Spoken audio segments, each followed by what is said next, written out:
Welcome, everybody, to yet another edition of the Rogue Gamers podcast. I am your host, Aaron, aka Immortal Donut. And with me, as always, my poor sick friend from across the pond, Sir Bruno Pinto. How you feeling, my friend? Hello, guys. Yes, I'm going to try and give as much energy as I can. You're right. I am a bit under the weather, but we'll fight through the pain. It's not quite man flu, so I think we can. We're safe. We're safe. We don't need to send an ambulance. Yeah, if it was a man cold, we would have had to cancel this week, and we would have just had to send thoughts and prayers. But Yes, yeah, and a priest. Yeah, but it's fine. It's not. It's all good. It's all good. well, good. Right. All right. Well, excited to get this started. So we're still waiting on more votes for last podcast competition. So no crown is going to be issued this time. So we might have a double crown next time because we have yet another competition here. And this one was brought by Bruno himself. And it is make the best video game movie and pair it with the best director. Right. That's it. Yeah. That's basically that. You can also pick, an actor if you want. I mean, you don't necessarily need to pick one. I mean, I'm not gonna pick one for mine. I don't think, but you can, for extra points, I guess. I mean, you're trying to convince the dear listener to vote for you, right? But I am going first on this one, right? You are going first. Because we're doing one movie with director, and then one TV series with also a director or a showrunner. I think they're called showrunners on TV on the TV world. They can direct, but also they run the overall thing, the overall arc. Okay, so I'm gonna go nice and easy for mine. I would pick the video game BioShock. Yep. And I would pick Guillermo del Toro to direct this movie, and specifically actors. Yeah, I'll let him pick the actors. Yeah, I'm giving the money for the movie. I'll let him pick the actors. But one thing I want for sure, I want to get his friend Chibo to do the cinematography. He's won many Oscars. I think he won 3 Oscars in a row. He did many things, many great movies, and I'll pick him for this because I think he would just get it just right. So yeah, I mean, it's a great story. For those that haven't, I'm not going to spoil anything, but for those that haven't played, Would you kindly? Exactly, they haven't played BioShock would know that basically you crash land into the sea, and there's this lighthouse, and you know on the game you swim towards it, and then you go down this facility, and it's an utopia, an underwater city, and he does that thing of Art Deco, like what if it's in the future, but what if the you still have the like Art Deco style, for instance, in this case, and if you had like old timey, like furniture and dresses and clothes and all of that, and as you go through this facility, you meet the little sisters, and the big daddies, and indeed you uncover this amazing story, really. So it's I think Guillermo would bring a great. Actually, that Benicio del Toro could be in this movie as well. He could play the baddie, maybe. Yeah, and I think Guillermo del Toro is very good with the horror. So I think this would not be a horror. This would be like a action, but with a bit of some horror parts to it as well. And he did that movie. What's it called? That one that won the Oscar, The Shape of Water. Mm-hmm. Yeah. So he already knows how to shoot fish, and that type of aesthetic. So it's the perfect choice for this, really. So that's my pick for the video game movie. Well, we were talking before we were recording. That was the game that I was planning. I didn't go with Del Toro though, because I don't feel like he would create a great story. I think the problem with BioShock is like you can't just do like a retelling of BioShock the game, because the game does it perfectly, and you're just never going to live up to that. So you need to create something within the BioShock world.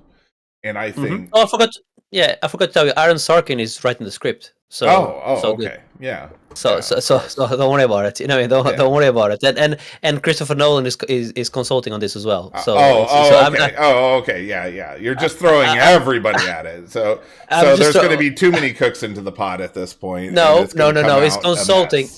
Is only consulting. Oh, one is writing the script. He's a script writer. That's fine, isn't it? Yeah. And you're done. You're done. Wait. One. No. I was second. Oh, final one. Hans Zimmer. Hans Zimmer is doing the score. Yes. Oh, okay. Yes. Okay. Yeah.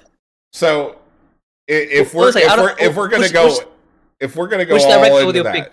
Oh, I was going to go Nolan. Christopher Nolan would have done an amazing job, because he does so well with the little nuanced twists and everything, plus the world building. He would be perfect for a BioShock movie. That's why I was consulting. Hans Zimmer, great. I'm not mad about that. But give me the guy from Nine Inch Nails. I think he would create a techno banger soundtrack that would really suit that movie. But that's your pick. BioShock with Christopher Nolan. What could it have been? But instead, you settled for Del Toro. It's fine. With Nolan, obviously consulting as well, and Sorkin writing the script, and Zimmer doing the soundtrack. Mm-hmm. Okay, the score. Sorry. Okay. Yep. So, but I am gonna go with. For my movie, I've got a lot of extras, but I think probably the best pairing would be Ridley Scott. Can you guess the video game he would be directing? Alien? Are you gonna do Alien again? No. It actually would be quite good if you did that Alien, the Alien movie that came out a few years ago. What's it called? Shit. Yeah, doesn't matter. Yeah. One movie. No, not Is it Covenant? No, it wasn't Covenant. No. Or it was something else. Anyway, doesn't matter. Yeah. It's the one with Ripley's daughter, but whatever, doesn't matter. I'm forgetting the name now. It might be Covenant. I don't know. Anyway, carry on. Yeah. So Ridley Scott, who does a great job with the Alien universe. Isolation. Alien Isolation. Sorry, carry on. And so throw him into the Dead Space universe. Okay.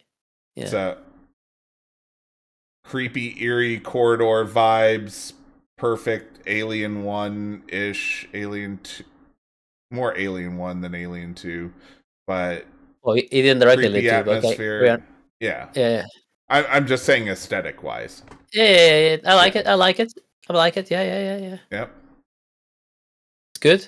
Good. So it's a good choice. Actually, for very, very strong choice. Better than I thought you were going to do. So that's good. I mean, all right, I had to come up with others options since you stole mine. I was going to go first. I didn't steal it. Yeah. I thought of it. So okay. It's obviously quite obvious, to be fair, but it's all good. What's your pick? You go first then for the TV show. For the TV show, I am going to pick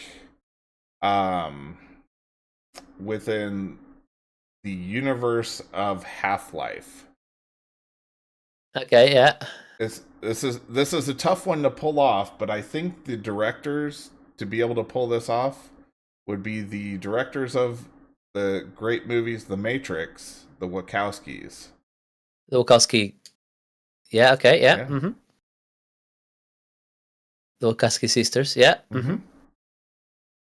Okay, so Wachowski sisters doing Half-Life. Yep. Okay. That's good. That's good. Yeah. That's decent as well. Okay. Yep. I would watch that. Okay. Shall I tell you mine? Yeah. I think mine is better. I do think mine is better. I apologize, but it is better. Okay. I would do Red Dead Redemption, a TV series on based on Red Dead Redemption, and I would use Jonathan Nolan, Christopher Nolan's brother, to showrun and direct this. He obviously did. So you're just doing Westworld 2.0.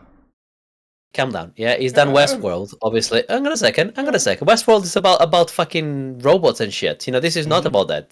Okay, this is a straight straight Western. A straight Western series. And I want Timothy Olyphant to do to be the main star on this, as well. Is going to be in this, yeah. And Olyphant. Got it. Wow, typecasting. He's done lots of. I want Walter Goggins is going to be on this as well because he's worked with him in. Would be a good choice. Yeah, he's going to be in this as well. He's going to play one of the characters. And I don't know who's going to do the score, but I probably Hans Zimmer again. No, I'm not going to get Hans Zimmer. Hans Zimmer is busy doing BioShock. Okay, I'm not a one trick pony. Okay. I'm blanking on his name, but I'm actually gonna pick the I considered him as well, the director for this, but I went with Nolan. But I'm gonna pick the composer from Breaking Bad, and Better Call Saul. Is really good. I'm blanking on his name, but he's really really good. So he's gonna do this one. And I did consider doing a TV series with Vince Gilligan from Breaking Bad, picking something else, but because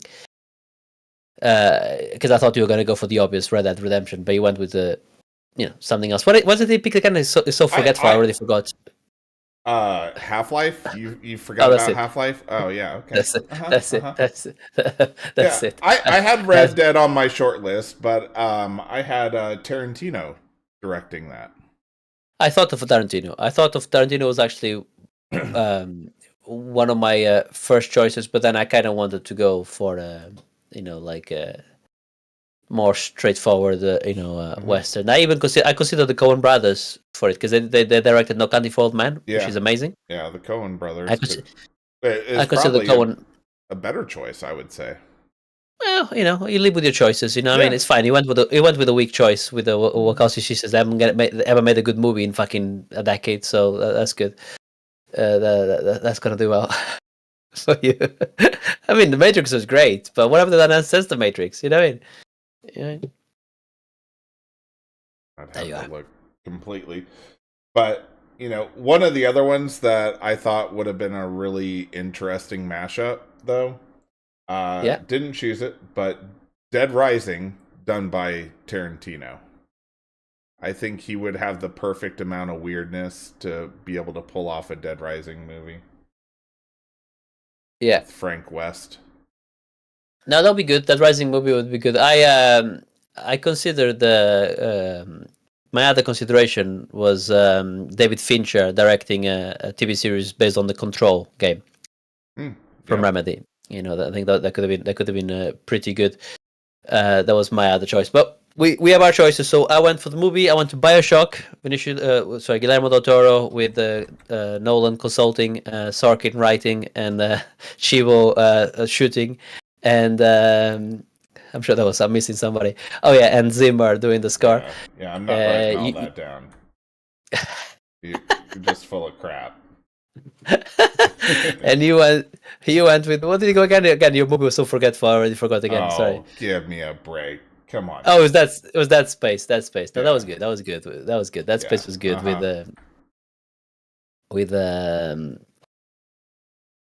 the alien director. I'm forgetting Ridley Scott. Okay, very good. And then for the TV show, I went with Red Dead Redemption. Nolan directing, the brother, not Christopher.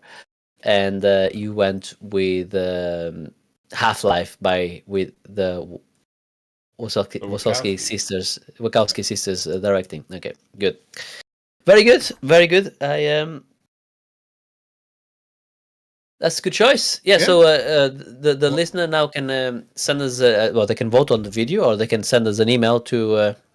roguegamerspodcast@gmail.com. At some point, you might get this. I mean, I am ill. To be fair, forget. Okay. Don't forget about that. Yeah. Yeah. Very good. Very good. Should we move on then? Yeah. So let's go on. Any video game news that you found interesting? There was one that I did. That was the announcement of Indiana Jones, the video game, going to Switch. Yeah, it's coming out next year. Yeah, yeah, 2026. This was at opening night live at Gamescom.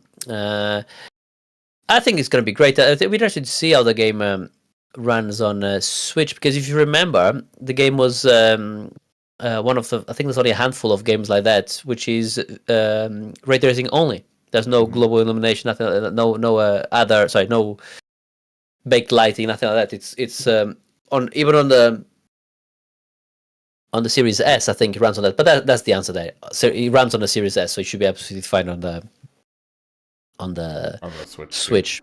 Yeah. I'm actually looking forward to the DLC. I don't normally do DLC, but this was my game of the year last year. This is special, so I think I am gonna jump into the DLC and do that because I really like that game. So that was good. There was some games announced at the opening night live as well, but nothing too crazy. You don't expect much. I mean, they showed Hollow Knight is definitely coming out this year, they said, and tomorrow, as we record, not as the podcast is out, there's going to be a direct style from Team Sherry, and I'm assuming they're going to probably give us the date. I'm saying October. I reckon it's going to be October. I reckon at least tomorrow the demo's going to be out. That's my guess, but we'll see. We'll see if it's October or not. I think it's coming on to Game Pass. If I'm not mistaken, that one. I'm not sure, but there you are. We'll see. But yeah, that's mainly the news, really. Yep. Thankfully, no major layoffs or anything like that to report this week, or Microsoft fumbling things. So, No, I mean it's not just Microsoft. To be fair, no, it's I think Microsoft. I'm just picking on them right now. I know they're big, and they're the biggest publisher basically in the world, and they get a lot of the negative news, but it's not just them. It's not just them. It's the whole industry. It's unsustainable. I think GTA 6 coming out. Yeah. I think that's cost 1.6 billion to make. 1.6 billion. Something like that. Billion, but they expect in the first 60 days to make 7 billion. Yeah. In the first 60 days. I mean, how many billions of dollars have they made on GTA Online alone? So I know, but it's getting out of hand, So yeah, I mean, they make the money, but let's say that comes out. I mean, that's gonna do well, of course, yeah. Oh, yeah. But let's say it comes out and it's broken, like Cyberpunk, like the style, yeah. And then it doesn't work. I mean, it's not gonna do. But let's say it did, yeah. Then it becomes a so. I think that the indie module is more. We're gonna start seeing more like the Clair Obscur module, where you have a smaller team. Yes, you get the money from Game Pass and the support from Microsoft to help with the QA and stuff like that, but mostly a smaller team. I think that's what we're going to see more. But yeah, no bad news. No, just positive news so far, which is good. Just games coming out, which we like. Well, good. After the news, go with what we've been playing with. I got the hooks back into me on Clair Obscur. I'm so happy for this. Yeah. I restarted it, and I'm a little over 8 hours in right now, so getting closer to the end of Act 1. So it's been phenomenal. I don't even remember why I stopped playing it before, but yeah, I'm definitely playing this one to finish now. But I'll talk about it more when I've completed it, But Bruno, there's a game I that I've played and beat before that you wanted to talk about. Yeah, I've been playing. I got a code for this as well, but I've been playing Entropy Effect, but Blaze Blue Entropy Effect, and I like it. I'm gonna play more of it. I think I am gonna beat it. It's a roguelike game, but I think what I wasn't expecting, and I think you probably described it. I just probably wasn't listening because I'm an idiot. Yeah. Is this is a roguelike meets a fighter? So there is combos and an actual fighting mechanics on it. And I'm long listeners of the podcast will know that I don't do well with combos. I like simple because I'm a simple person.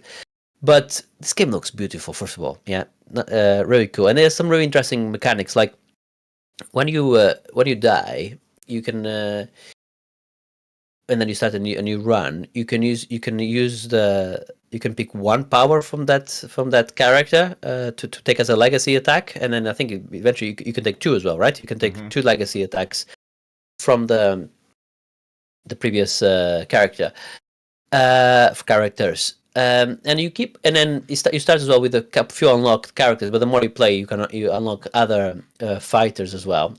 And yes, that's a roguelike thing of the more you play, you get some sort of currency that you can use to upgrade the items and the stats and stuff like that, which makes subsequent runs better, like Dead Cells and Rogue Legacy, that type of thing. A lot of branching paths, and you can choose, to go one way or the other, that type of thing as well. I'm early in it so far, but I know you played and you really liked it and you recommended it before. So yeah, I'm really enjoying it at the moment. And there's DLC for Dead Cells coming out. That may or may not be why I decided to play this now. There's the character from Dead Cells is going to be a DLC soon on it. Yeah, I mean, with BlazBlue, like it the franchise itself is a fighting game franchise, and it is a very technical fighting game franchise. It is not for the button mashers. You will you will not like those fighting games if you're a button masher. But they all have really robust training to help you get better at the game, which a lot of fighting games nowadays are doing, which is nice. But they took that system, dumbed it down a little bit for Entropy Effect, but it's still really remarkable, the things that you can pull off in this game, like versus any other side-scrolling roguelike, those kind of things. Like, it is very technical, and once it clicks, it is just a thing of beauty. So it was in my top 5 of games of the year. Was it last year? The year before, maybe? But yeah, it's just such a good game. I can't recommend it enough. Now, if you are just strictly a button masher, you want things simple, you're probably not going to like it. But if you can get past that point, you can really really enjoy this game. It's not so much that I'm a button masher. I am a bit, and I can do combos. Like I did quite well with Nine Souls. That one's not a roguelike, but it's more of a Metroidvania game. Very tough, and you definitely need to get the combos right. But what I like about Dead Cells, if I can compare the two, because they are similar games in a way, is that in Dead Cells it's all about the weapon. You have the weapon, and you have your traps and or turrets, whatever you decide to go with, and then you're as you go throughout the game, you're upgrading your character. You put more strength or more more health, whatever you want. Right. This one doesn't seem to do that as much. It's more certainly early on anyway. It's more It's more about your skill, Mhm. almost than it is about the weapon. So I actually need to get used to that a bit more. But no, I really like it, and I'm definitely going to play more of it. As I was playing it, I did say to myself, this is not what I thought it was, but I like it. I've never seen it before, and it's quite cool. I don't think I've seen this before, like taking a fighter game and then turning that into a side scroller, like action game. I don't think I've seen that done before, so Yeah. that's pretty cool. And it made me think, how cool would it be if they did like a Mortal Kombat like version like this as well? Yeah. Like with fatalities and Scorpion and come over here, all that type of stuff. Like that would be pretty cool as well. So anyway, I really like it. I highly recommend it, especially if people like beat 'em ups. I think for instance, Marius would love this. I think this would be right up his street because he really likes the beat 'em ups. So cool. That's BlazBlue Entropy Effect. You know what I've been doing as well? I've been playing a lot of different games because I've been setting up my my Steam Deck for to take with me to this 24-hour that I'm doing. There'll be a link again on the description for the charity if people want to send a donation. And even sharing the link is already a great help. So I'll be doing 12 hours as I said before, 12 hours streaming. And then I'm going to drive over to Warwick and I'm going to do the other 12 hours in there. But I'm not taking my PC with me because I'm not going to have time to take everything down after I finish my 12 hours. I just want to go. So I'm taking my Steam Deck and my Switch and my VR thing, my Oculus Rift thing. No, it's called not Oculus Rift. Meta Quest 3. Yeah, that's it. So I've been adding lots of games into it, and Entropy Effect is there. So that's going to be definitely one of the ones that I'm going to be playing. Also, I've recommended before on the Why Don't You, but the Game Dev Club, when they discuss games and they talk about like old games and they go through the whole thing episodes, they talked about recently about Spelunky again, and I love Spelunky. So I started playing Spelunky again on my Steam Deck. It has to be on my Steam Deck only because the first Spelunky does not have cloud save on Steam. The new one does, but that one doesn't. And that's ways I've been, that's a way you can do it, like with some third-party software. And I know I can play the second one, but I wanted to play with the first one again because as they were discussing the game, I was like, oh wow, I don't know a lot of things about this game because I beat the game before years ago, and there's 20 levels, 5 times 4 levels, right? That's 20. Yeah, wrong. That's 25 levels. Right, so that's five extra levels that you can do. You can only get by doing certain things. I'm like, okay, that turns out there's a lot more about this game that I don't know. So I want to kind of play it again, and I've been having lots of fun. But one of these 24-hour things, especially when you're getting close to the end, I love playing a mechanical game like a Dead Cells, like a BlazBlue Entropy Effect, something like that, or Rogue Legacy, or Spelunky. I like to, like you need that thing just to keep you focused, so you don't start dozing off. So yeah, I've been trying a lot of games, and I'm kind of like because my Steam Deck, I bought it when I was doing a lot of traveling, and then I have stopped doing lots of traveling. So I haven't really used it as much as I could or I should. So it's a perfect machine for your back catalog, for your especially the older games. Like your. So I've downloaded a few things to it, and I put. You can actually not buy it on Steam anymore, by the way. But Spec Ops: The Line, which I've tried a couple times, and I've been playing that. First of all, runs great on the Steam Deck, like 60 frames, everything on high, like perfect, right? And it does have cloud save, so you can jump back and forth between the two. That game is so good. I mean, he really uses the Sandstorm as an extra character as well, and the story so far is brilliant. So yeah, I've just been going through some of my back catalog and just I play lots of different games, just making sure they run fine and on the Steam Deck. And I was gonna get Time Splitters because I got that game that has Time Splitters inside it. I forgot the name of the game now, but anyway. I couldn't get it it doesn't run on the Steam Deck because I wanted to do Time Splitters at the 24 hours. So I got the GameCube version running fine. If you remember the GameCube version, and I was playing a bit of that, and I'm like, I forgot how good those games were. Those games are so good. The template is so. I think I'm gonna try and do a tournament. I'm gonna get like 4 controllers hooked up to my Steam Deck, by a Bluetooth, and then connect that into a TV, and boom, you got nostalgia Yep. again. What a game! So yeah, that's what I've been doing. I've been playing a lot of little, other than Blaze Blue. I've been playing a lot of Blaze Blue. So I keep saying Blaze. I keep saying it wrong. Blaz. Blaze Blue. I mean, Blaz Blue. Blaz. Is it Blaz? It's Blaz Blue. Blaz.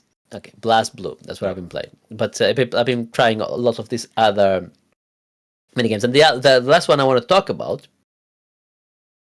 I was playing more of it today. I've only played it again, only a couple hours, but I think you would really like it, and you should try it. It's on Game Pass. I know you don't have Game Pass at the moment, but when you get Game Pass again, Wushang Fallen Feathers. Okay. Souls like, Yep. very Sekiro like in a way. The art direction is pretty cool, and lots of mechanics to it, really cool mechanics. So you kind of have like these feathers growing off your arm. It's like a disease kind of thing, and that gives you your powers. But then there's things like, like insanity and stuff like that. The more you kill, the more insane you get. Which you do more damage, you take more damage, and then like even things like when you die and you go back to your body, if you have too much insanity, when you go back to your body, there's like a big like a elite character that you have to fight to get your stuff back, You have to fight stuff like yourself that. or something, right? Kind of like that, yeah. And it might be myself actually. I don't know, but well, they had a big hat, so I don't know if it was myself, but certainly it was a tough character. And looks great. I think it's a UE5 game, and it really focuses. And I've been struggling with it today to get the hang of it because I'm very. I do prefer the Dark Souls to the Sekiro, but I love Sekiro anyway. It does have a lot of play with the two swords, two weapons, because you have two weapons at all times, right? And there's a lot of attacks where you go from one to the other. So I'm using the long sword at the moment and the axe. So there's a lot of attacks when you build up. You kind of like have to dodge to build up the your power basically, and then you can just like go from that into press the button, the special button to attack LB, I think, and then that sheathes your long sword and just gets the axe, which is a slower, heavier weapon, just smacks it with it, and then the moving forward, and there's no really, and with the axe you can parry, but you cannot parry with everything. So it's a lot of dodging, a lot of that, but it's really interesting how you kind of have to go with the two guns. You have the insanity meter you have to consider, and but yes, all the same thing. If you rest, all the enemies come back, and he has that unlock shortcuts and all of the things you like, So early days, but as far as Dark Souls like games or Souls like games go, this is one of the better ones, I think, and I think you would really like it. Yeah, it's I think you should try it. Yep, it's definitely on my list of things to play. It it has sort of reminded me of Black Myth Wukong a little bit. Yeah, I kind of bounced off a bit of Black Myth. I need to go back to it, but I prefer it. I'm liking this more. Okay, well that's I'm high liking. praise because I really liked Black Myth Wukong. So Yeah, I like it as well, but I think I prefer it. I think this is more my style. okay, But I mean, I think it's a Chinese developer as well. Too. These Chinese developers, man, they're coming up with some really interesting games now. It's really really cool what they're churning on there. Yeah. Yep. So Have you been playing anything else yourself? Oh, it was like a Ninja Gaiden or something, wasn't it? yeah, Ninja Gaiden Ragebound, which is the new 2D Ninja Gaiden game. It's been since I want to say Ninja Gaiden 3 since we had a proper side-scrolling Ninja Gaiden. They went to the 3D version early in the Xbox years, so Yeah. Yeah, but this is a return to form to those older Ninja Gaiden, but it's it's got the new age polish to it that those games, you would always just get knocked off the ledge or something like that because of the Yeah. sprites and everything. And there's still like that potential in this, but it is much cleaner combat and everything. So pretty much any mistake is your fault, not the game's fault, which is Yeah. what you definitely want out of a game like this. Yeah. You are playing as one of Ryu's students. So Ryu is in America in this game, and so you have to stop this demon gate from opening, and you end up teaming up with a member of a rival clan, the Black Spider clan, and that gives you additional powers and everything. And it's a level based game, so it's It looks great as well. yeah. So you go through level by level, and then you can unlock secret levels or challenge levels as you go as well. The combat is phenomenal. The boss fights have been very fun so far. Nothing that blew me away to write home about, but it was it's one of those that the bosses you fight a couple different times before you finally defeat them. And so each time their attacks get a little bit more varied, but still similar. So it seemed like every time that I would face the boss, it would get easier and easier as it go, because I pretty much knew what their patterns were going to be at that point. It was just the extent of what they did. But it's a great retro style side scrolling action game. It's by the Blasphemous team. Yes. Yeah, I actually I got both Blasphemous. I was playing a bit of the second one. I really like it. I need to go back to it. It looks like nothing else. I mean, I love this pixel art on this. It looks just phenomenal. Yeah. And Blasphemous, if I'm remembering correctly, it's a little bit slower paced, isn't it? It's a Souls. It's a Souls like. Yeah, it's more slow. Yeah. And if you die, if you rest, enemies respawn.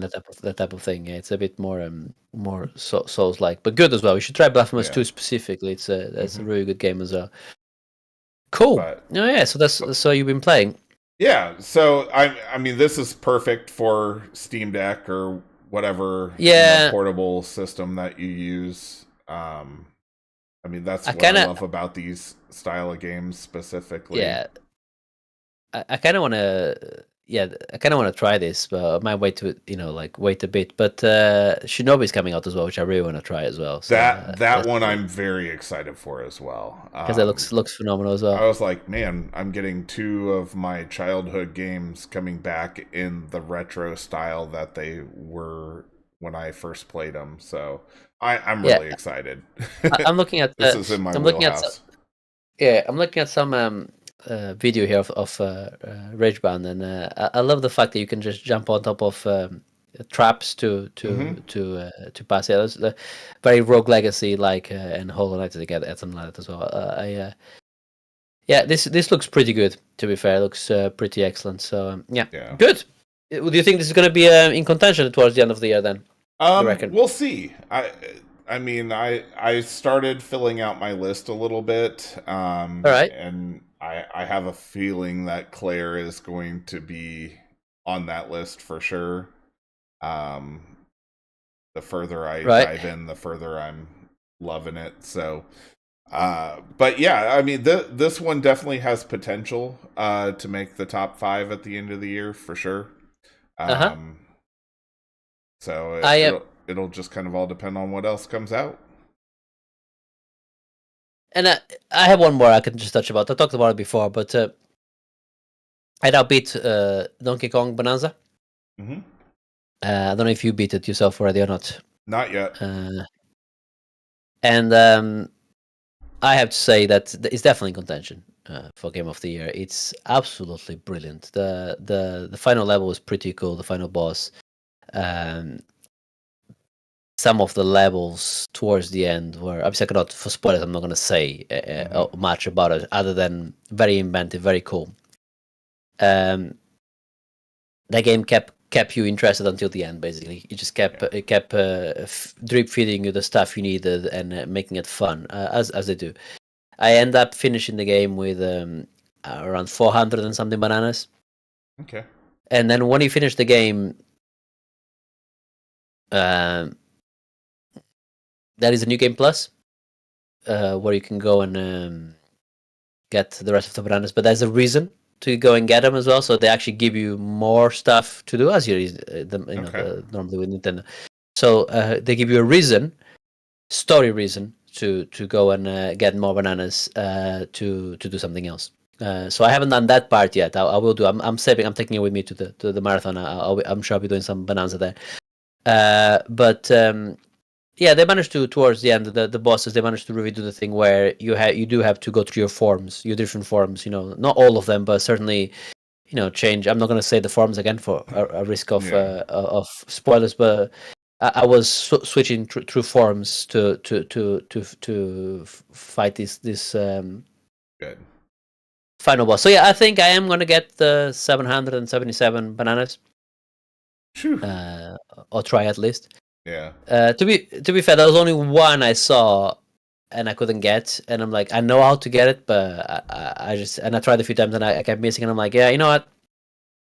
I'll come back when it's time to do the I didn't know there was a new game plus, but I thought there would be some. Normally there is always a new game plus on these type of games, right? So I was like, if there is, I'll come back to it, and there is. So it was kind of like it's quite high up, and you kind of have to do like very fast jumps up, so it's a skill issue, really. But I love it anyway. I think it's a triumph.